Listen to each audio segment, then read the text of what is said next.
And now, a tale well calculated to keep you in suspense. Standing alongside the 5-year-old station wagon was a woman. A woman. The woman. But the woman wasn't his woman. In just a moment, The Man Who Knew How to Hate, starring Joan Lorring and Leon Janney, and written especially for Suspense by Walter Black. Well,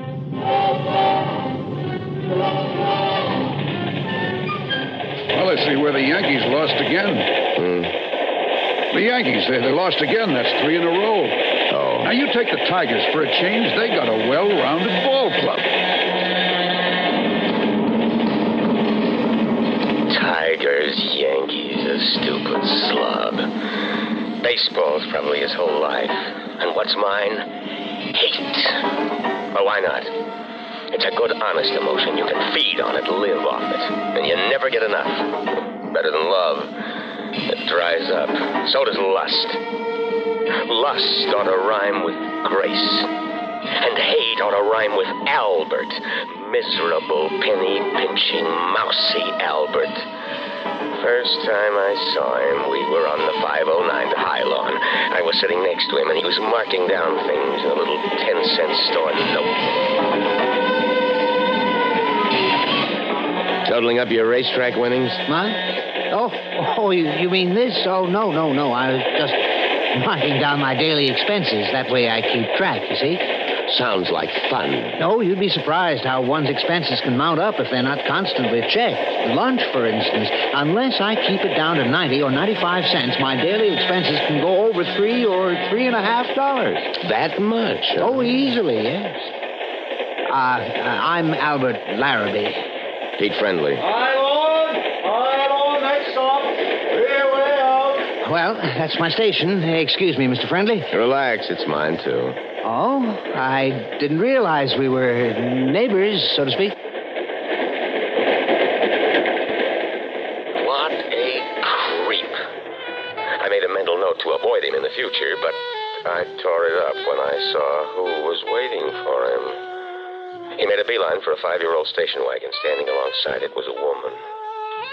A woman. The woman. Red hair and sexy figure and everything else any man would ever want. It was eyes right for every commuter passing by. I stood there. Her eyes slid over me, stopped, slid back. My mouth felt dry. I knew the symptoms. Oh, brother, did I know the symptoms. I had to meet her. Touch her. Oh, Mr. Friendly, I'd like you to meet my wife, Grace. His wife. It had to be a joke. A woman like that? I walked over to the car. We shook hands. I felt the contact. So did she, I could tell. I'm very glad to meet you, Mr. Friendly. The name's Peter. Peter. Mine's Grace. Well, can we give you a lift? No, thanks. My car's up in the lot. Your wife doesn't use it during the day? My ex-wife can't afford a car on the alimony she's into me for. Oh, I'm sorry. Don't be. We hated each other. And all the time I was wondering what she was doing with that little creep. How could she even talk to him for 5 minutes without dying of boredom? I had to get to her. The easiest way was by being friendly with Albert. 2 days later in the drugstore, I gagged down a part of a glue sandwich that was advertised as egg salad and watched him munch away on lettuce and cottage cheese, just like a 5-foot 6-inch rabbit. Munch, munch, munch. Something wrong with your sandwich, Peter? I'm not hungry. Well, this place is quite a find, 70 cents for the salad plate. Your wife a good cook? Oh, well, frankly, I do most of my own cooking. Yeah? You see, I'm a diabetic, and a lot of things are forbidden to me. I can't eat just anything. Sorry to hear that. Oh, don't be. As long as I take my insulin, I'm fine. But it does limit the menus at home, so Grace usually fixes something for herself, and I do the same for myself.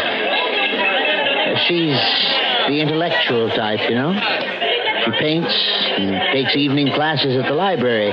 She's very interested in art. I'll bet. Especially if art is a man. What was I feeling so superior about? This creep lived with her. I didn't. A week later, I took him out to a local inn. Albert had vegetable juice. Grace and I had 4 martinis apiece and played kneesies under the table. My chance came after dinner when Albert went to bring the car around. I've got to see you, Grace. Yes, I know. I'm going crazy thinking about you. When? Tomorrow noon at my place. I'll stay home from work. Noon tomorrow, darling.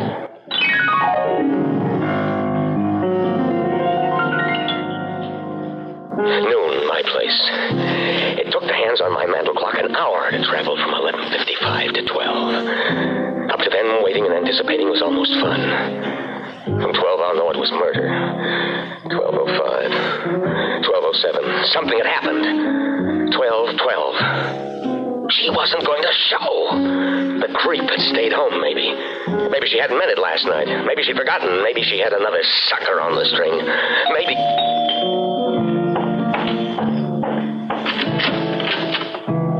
Hello, Pete. Hello. Oh. I knew what the first one would feel like. I just imagined. Well?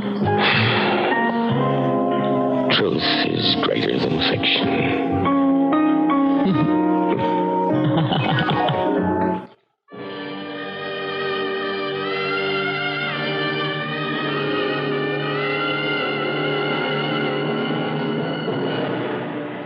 Peter. Quelle heure est-il? 4, what's the French for 35? I better be going. Why? Have you forgotten Albert? For 4 hours, yeah. Well, I've got to get home and change. Run a couple of errands before I pick him up. When do I see you again? Not this week. Listen, if you think I'm going to be satisfied... Don't be mad, darling. I'm a married woman, remember? So get unmarried. I'll put up the dough for your divorce if that's what's bothering you. What are you laughing at? I say something funny? No. Just terribly sweet. You are quite a guy, darling. And you're all the woman I ever wanted. There's something you don't understand, though. I can't leave Albert. Why? He's short and bald and 100 years older than you. And the way he pinches every penny until it turns green, you certainly aren't sticking with him for his money. Aren't I, darling?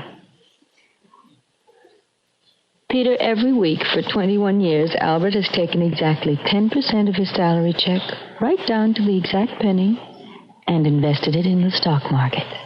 You're kidding. Sometimes he buys, sometimes he sells, but always he reinvests. Good times, bad times, every week without fail, 10% of his paycheck has gone right into the kitty. He doesn't believe in banks, you see, or life insurance for saving money. He even kept it a secret from me until about 2 years ago. How much has he sold it away? $133,000. $100,000. 133 grand. And that was back in March. So you see why I'm so upset, Pete. You've turned my safe little world upside down. There is another way. What do you mean, baby? I mean, there is another way to be free of Albert and keep the money. You mean what I think you mean? What do you think I mean, darling? Murder? Oh, no. Accidents happen every day. Well, don't they? An accident. Of course. All we have to do is figure out what kind of an accident's going to happen to Albert.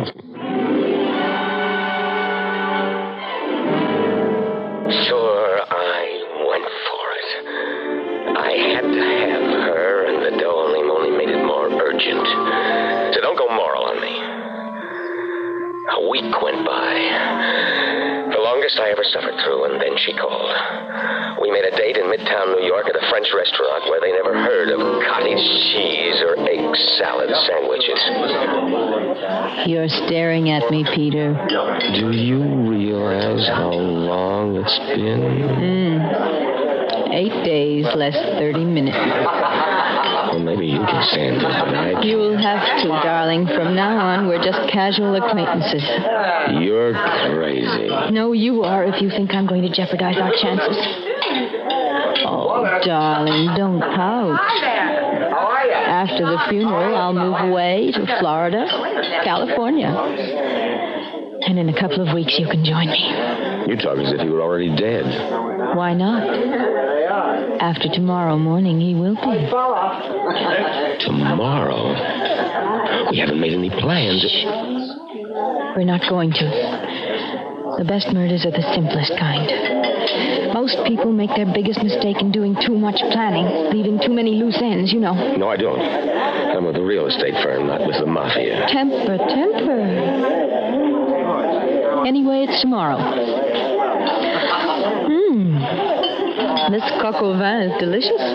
And I thought I was cold-blooded. Darling, I'm just realistic like most women. Of course, if you want to back out. Listen, I hate that little creep. I'm not backing out. But how? Subway. You both take it every morning from the station. Yeah, but I go uptown, he goes down. Tomorrow, you both go downtown. Make up a reason. And be sure you're on the platform with Albert. Better sit with him on the train going in. Then what? Do I have to draw you a diagram? The subways are jammed at rush hour, aren't they? It's a wonder more people aren't shoved over the edge of the platform. But listen, whatever you do, don't be obvious. Pretend to buy a paper and leave.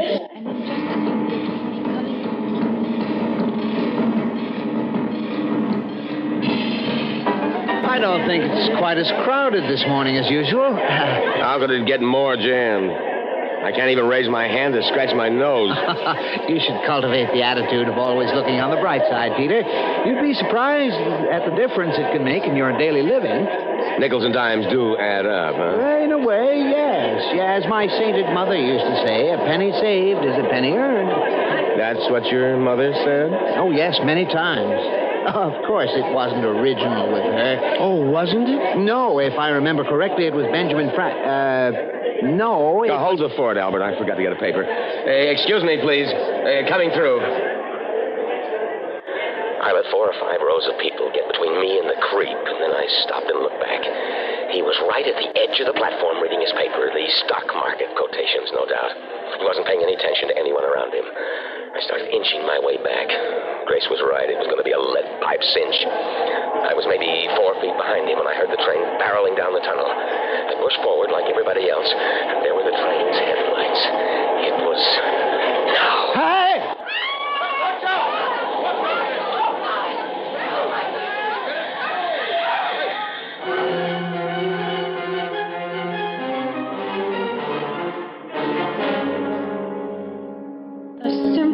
Thing in the world, and you botch it. I did everything just the way I was supposed to. It's not my fault the train stopped in time. Yes, it was. You pushed him too soon. All right. We're just lucky Albert's so unsuspecting. What did he say? Just how glad he was you were there to keep him company until he calmed down. Actually, he blamed himself for standing too close to the edge of the platform. Now what? And don't say we try that again. Shut up and let me think. Wait, You got an idea? I just might have. Well, what is it this time? Push him in front of the Fifth Avenue bus? How about noontime on 42nd Street? Shut up. Or better yet, how's this? I get Albert down to the aquarium, and when nobody's looking, I pick him up and throw him into the shark tank. He looks enough like a shark himself with that pointed nose. Of course, he might last for a day or two, but eventually the sharks would gobble him up. Wait a minute. Why didn't I think of that right away? It's been there all along, staring me in the face. What, the sharks? Shut up and let me think a minute. You really have come up with an idea? You're darn right I have. Foolproof, too, darling. What? Never mind. The less you know, the better off we are. And this time, I'll do it.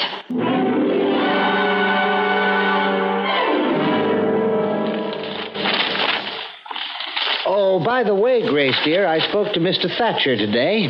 How is old Fatso? As a matter of fact, he did speak of going on a diet. Bully for him. But we were talking about my vacation. I get 3 weeks this year, you know, so I asked him for the first 3 weeks in August. That's satisfactory with you, isn't it, my dear? Why not? Oh, 10 o'clock. Time for your insulin, Albert. Oh, so it is.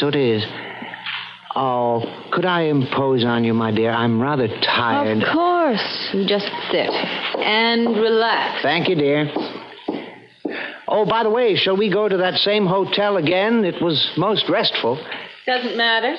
Anything you say. Although we might try the seashore as a change, even if I do sunburn too easily. Your vacation, Albert. You make the decision. Here. Oh, you filled the hypodermic, I see. That's very thoughtful of you. There you are. Did you inject it all? Every last drop, my dear.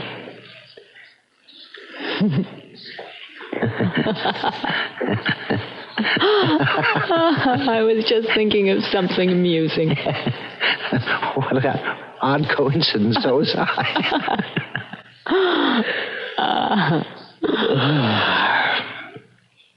What was in the hypodermic, Grace? A saline solution, I should imagine. What? What are you talking about? Oh, come. No more games. It was a saline solution, I'm sure. Water alone isn't efficient enough. I should go into a coma within the hour, if you're wondering. Albert, I don't know what you're talking about. And I should be dead sometime before, say 6 in the morning. Why are you talking this way? I don't know what you think I've done. Don't you, Grace? The police will tomorrow when they play the tapes I've sent them. The tapes? Albert, what are you talking about? Briefly, and to the point, you and Mr. Friendly. Mr. Friendly? White mouse I may be, and to some even a creep. What? But no one has ever accused me of being deaf, dumb, and blind. What are you... I know you, Grace. I can read you like a book. A nasty, dirty book. Albert, what... I know why you've stayed with me. I know what you think of me. Odd, isn't it, that you've never known what I think of you? Albert, I thought we... Spare me. I've loathed you for a long time. I've loathed you for your mean little soul and your petty mind and... You... Yes, for your beauty, which was never mine.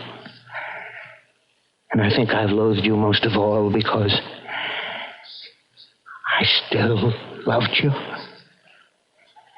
Albert? I've had private detectives working for me since the day you first set eyes on Mr. Friendly.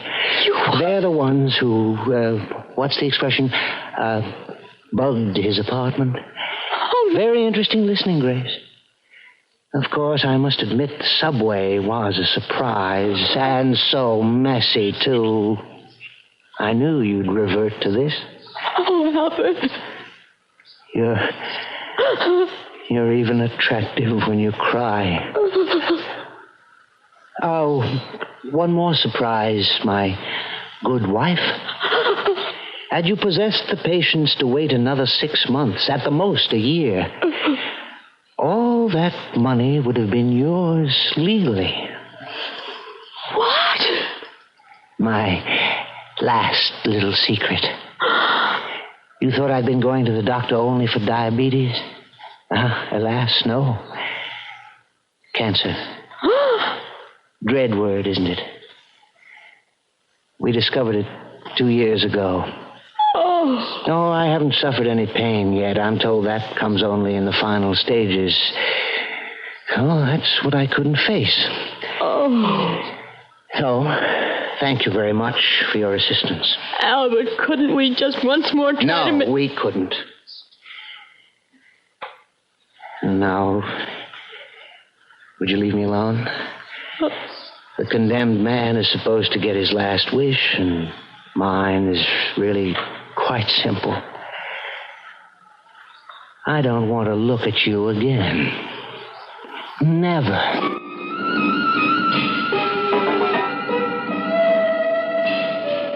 How he fooled us both. Who would have dreamed it of him, the miserable little creep? Well, everything but the last chapter is over. Hastening. Hastening, the next station. Hastening. Okay, buddy, on your feet. You don't have to make with a muscle. Now, you be a good boy, and I'll take the cuffs off. Let's go. So that's how it ends for me, in a cell in Sing Sing. That white mouse Albert must be laughing his head off wherever he is. And I thought I knew how to hate.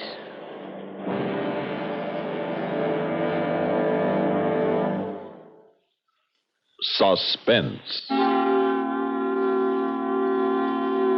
You've been listening to The Man Who Knew How to Hate, starring Joan Lorring as Grace Larrabee and Leon Janney as Peter Friendly, and written for Suspense by Walter Black. In a moment, the names of our players.